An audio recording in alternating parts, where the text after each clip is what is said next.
हमारे साथ जुड़े हैं जिला करनाल के मीडिया प्रभारी डॉक्टर अशोक जी, और जानना चाहेंगे दिल्ली में जिस तरह से एक चौंकाने वाले आंकड़े आते हैं जहां पर 70 में से 45 सीटें भाजपा ले जाती है और 25 सीटें आप पार्टी के हाथ लगती है, जहां पर बड़े बड़े दावे किए गए थे और केजरीवाल की तरफ से कि अब की बार भारतीय जनता पार्टी की सरकार नहीं आने वाली है। तो जानना चाहेंगे मीडिया प्रभारी हमारे साथ जुड़े हैं डॉक्टर अशोक जी, और क्या कुछ कहेंगे? दिल्ली में बड़े चौंकाने वाले आंकड़े आए हैं, क्या कुछ कहेंगे, किस तरह से समीकरण पलटा है? सबसे पहले तो मैं आपके जितने भी दर्शक हैं और आपका धन्यवाद करना चाहूँगा। दूसरी बात है कि चौंकाने वाले नहीं थे, क्योंकि जो हालात थे ना, दिल्ली के लोग आपदा से बड़े दुखी थे, वो उससे छुटकारा चाहते थे। तो आप पीछे भी देखो, एग्जिट पोल भी आ गया था और उससे पहले भी दिल्ली की जनता चाहती थी इसको इससे छुटकारा पाए। हाँ। तो चौंकाने वाले नहीं थे। हाँ, बाकी बहुत अच्छा हुआ, लोगों को दिल्ली की लोगों को आपदा से जो है मुक्ति मिली। अब प्रदेश और देश की केंद्र की सरकार मिलकर दिल्ली में विकास कार्य भी होंगे और साथ साथ जो दिल्ली की जनता को सरकार ने वायदे किए वो भी पूरे करें। लेकिन ये बहुत करारी हार हुई है। लगभग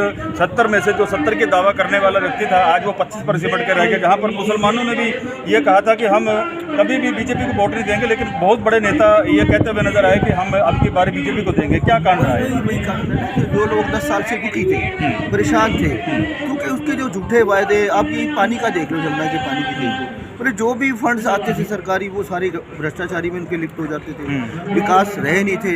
दिल्ली की जनता इस चीज़ से दुखी थी कि अभी दिल्ली का विकास कहाँ गया। दिल्ली तो दिल है देश का और दिल्ली भारत की राजधानी है। तो आप देखो, कूड़े के ढेर, सफाई ना होना, भ्रष्टाचार, हर तरह से लोग दिल्ली के दुखी थे। तो आज उन्होंने आपदा से मुक्ति पाई है, दिल्ली के लोग बहुत खुश हैं। इसके लिए हम दिल्ली की जनता को बहुत बहुत बधाई देते हैं कि उन्होंने इस बीमारी से छुटकारा पाया। आप पार्टी के जो केजरीवाल के ये नहीं किया कह सकते कि जो भगत थे, उन्होंने केजरीवाल ने जब कहा था कि मैं एक आम आदमी बनकर रहूँगा और आम आदमी की तरह सरकार चलाऊंगा, वैगनर गाड़ी थी, बहुत सिंपल गाड़ी थी और सिंपल कपड़ों में रहता था।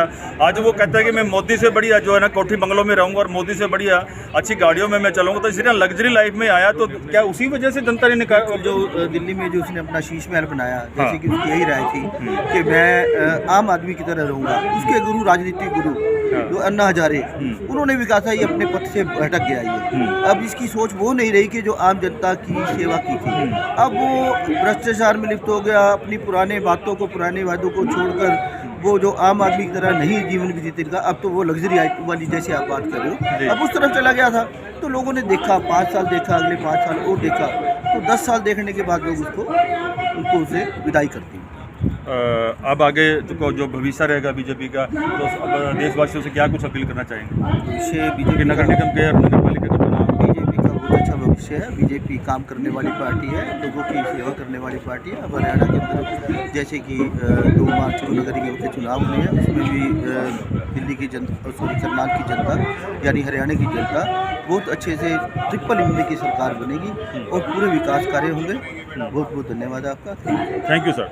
तो इस तरह से आप देख सकते हैं कि जहां पर दिल्ली केजरीवाल बहुत बड़े वादे करने वाले थे, बहुत बड़े मैंडेट के साथ जीतने वाले थे, आज वहीं पर आज वो 25 सीटों पर नजरते हुए नजर आ रहे हैं और भारतीय जनता पार्टी की वहां पर 45 सीट आई है और जहां पर आप पार्टी की करारी हार हुई है। और इस तरह से आप देख सकते हैं कि दिल्ली के अंदर भी आज कमल का फूल खिलता हुआ नजर आ रहा है। और आप तस्वीरें आप देख रहे हैं करनाल के कर्ण कमल की, जहाँ पर भारतीय जनता पार्टी के कार्यकर्ता एक सभा करते हुए नजर आ रहे हैं। आइए तस्वीरें देखते हैं।